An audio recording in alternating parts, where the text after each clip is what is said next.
quando os valores da gente são feridos e atacados, normalmente a gente tende a reagir ou de forma interna ou de forma externa, né?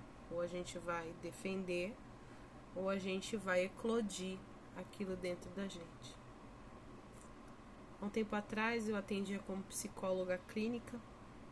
Hoje eu não atendo mais devido a questões de saúde. Então eu acabei abandonando a prática da psicologia. Mas eu me lembro muito bem de que quando muitas vezes eu atendia o paciente, eu sempre tinha um exercício que eu fazia com eles, que era para que eles listassem os valores deles. Valores como honestidade, lealdade, fidelidade, verdade, santidade, os princípios, né? Então, dependendo da religião ou da filosofia que ele seguia, eu sempre pedia para que ele fizesse essa lista de valores. E aí, quando ele trazia a situação em si que gerava o sentimento negativo, o pensamento negativo, o pensamento automático, eu perguntava para ele o seguinte: qual desses valores você acha que foram feridos nessa situação? Ou que aquela pessoa feriu, ela tirou de você, ela roubou essa oportunidade de você. E aí ele trazia. E normalmente ele trazia e aquilo doía de uma forma tão angustiante que aí era preciso fazer todo um trabalho de ressignificação do processo para que ele conseguisse elaborar aquela situação. Mas existe uma questão de quando nós mesmos ferimos esse valor. Então, essa autoflagelação dos nossos valores, dos nossos princípios, eles tendem a machucar muitas vezes em uma proporção bem maior do que a que a outra pessoa fez com a gente, né? Do que quando uma pessoa fere os nossos valores. Então, e hoje, né, nessa caminhada da Igreja Católica, eu percebo isso com tanta evidência, né, com tanta clareza, ao ponto de que a culpa gerada pela autoflagelação desse valor, desse princípio, me leva a uma condição de angústia e tristeza profunda. Se o mundo ele resolve isso de uma forma muito prática, se não houver noção de pecado, logo, né, não tem sofrimento. Então, se aquilo para de ser pecado para mim, ou de ser algo que não fere, não é mais um valor, não é mais um princípio para mim, eu não entro em sofrimento. Eu relativizo, né, o pecado. Então aí o mundo ele traz aquelas palavrinhas, aquelas frases formadas, frases de efeito, às vezes, muitas vezes neurolinguisticamente falando, é aquele: não, tá tudo certo, não vai dar nada.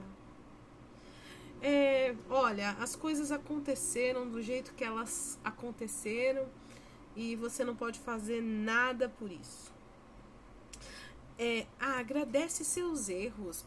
Você já errou, se arrependa por aquilo que você não fez, não pelo que você fez. Olha que frase demoníaca, né? Se arrependa por aquilo que você não fez e não pelo que você fez. Sem os seus erros, você não seria quem você é hoje.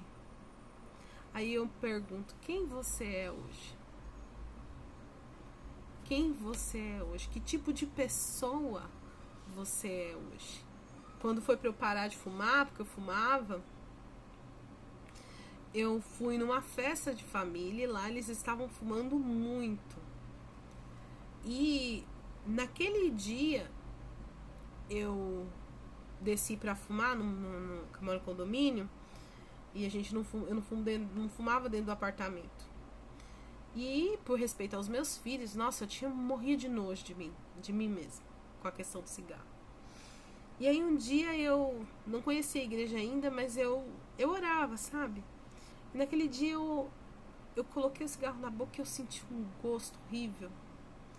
E naquela hora me veio todo mundo fumando lá e aquela fumaceira, e aí aquilo me gerou uma repulsa tão grande que eu olhei para o céu e falei: Senhor, isso não é o que eu sou. E dali, eu tava ali perto da lixeira, onde fica o fumódromo do condomínio. Fica perto da lixeira, tá? E aí, eu joguei um maço inteirinho de cigarro fora e desde então nunca mais eu fumei.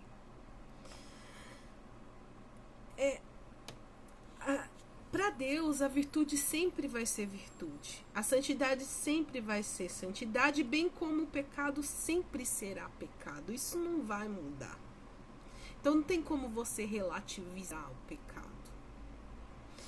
E hoje, nessa quaresma, eu tenho percebido que essas coisas estão muito latentes e quando chega nos mistérios dosos, eu desabo. Por quê? Porque eu penso: Jesus,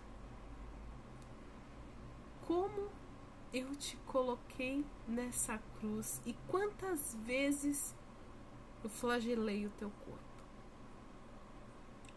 E choro. E me lanço ali de joelhos porque aquilo me gera um arrependimento tão grande. E aí eu me lembrei, na verdade, daquela passagem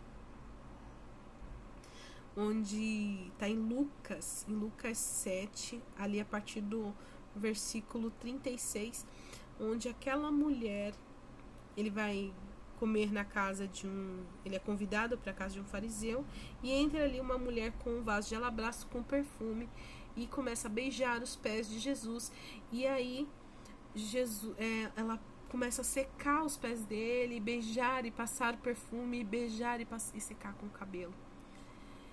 E essa passagem, ela é muito profunda, e aí ele faz ali um questionamento com Simão, né, falando que, né, se alguém estivesse devendo ali 500 moedas e devendo 50 moedas, e se a pessoa que estava havia ali emprestado, não lembro direito, ele fala o credor, né, tá aqui, o credor, certo? O credor tinha 2 devedores, aí um devia um tanto, outro. Aí ele perdoa os 2. E aí Jesus pergunta para Simão assim: como eles não tinham como pagar, perdoou a dívida dos 2. Qual deles amará mais? Simão respondeu: suponho que é aquela que perdoou mais. Jesus lhe disse: você julgou certo. Então, quando a gente tem um pecado muito difícil de lidar, a melhor coisa é a gente se lançar aos pés da cruz, beijar os pés de Jesus, levar uma oferta de sacrifício, né, de se derramar e louvá-lo e pedir perdão. E perguntar a si mesmo: Jesus, até quando eu te crucificarei? Paz e bem, pessoal.